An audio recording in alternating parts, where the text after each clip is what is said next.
Greetings, folks. I was up top of the ladder today. I hope you're doing well. This wall is on this old, maybe 30-year-old Jayco. It was probably made in the early 90s, I'd say. The back wall is pitched out, but this window is designed for a vertical wall, so the pitches inside the window don't push water out. So if you get any accumulation, it ends up going on the inside. Looks like a little aftermarket treat was the prior owner, Boomer nonsense, was to put this piece up on here and rivet it. Didn't seal the rivets, didn't properly seal the top either. So I've done that here, and despite this looking like a crack, it is not. So water is successfully being diverted off the top. The problem we're having is water still appearing down there where I've replaced the lower section of the wall. And we're also getting a little mold on the inside, and that is indicative of a leak. And after I had a little examination, the first thing I went after is these lights. Now these I've redone, completely redone. Now they're the old lights, original lights.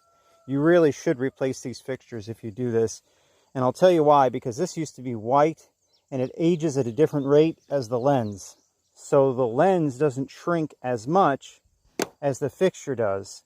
And these fixtures aren't that expensive.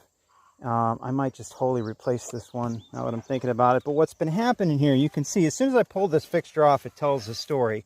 That's a water line, and the water's been backing up and going in there. Now why is that? Because I found out, well, you know, when I first started pulling sealant off of here, the silicone that the prior owner, you know, had used had just gone underneath here. That's all he had done. He hadn't gone over the top to change any of that. Look at that condition. And as a consequence, it created like a pool that pushed water in, actually made whatever leak was here worse. It may have already been leaking from the top. Now, one of the things you can't see is the manufacturer filled this with butyl or plumber's putty. It's this stuff that never dries. Let me get some of it for you. Off the roof. Big ball of it I've been collecting. Never goes dry. It's non-toxic. You let the kids play with it. And that was all up in here. But you can see when you open the fixture and there's this incredible amount of rust, you know water's been getting in there. So replace these with 1-inch stainless steel modified truss screws. And of course, caulk the entire thing. In this case, I'm using Sikaflex 1A. And you just use you only seal the top and the sides, leave the bottom open, and use a little bit of isopropyl alcohol and a rag to kind of clean up and neaten it up nice.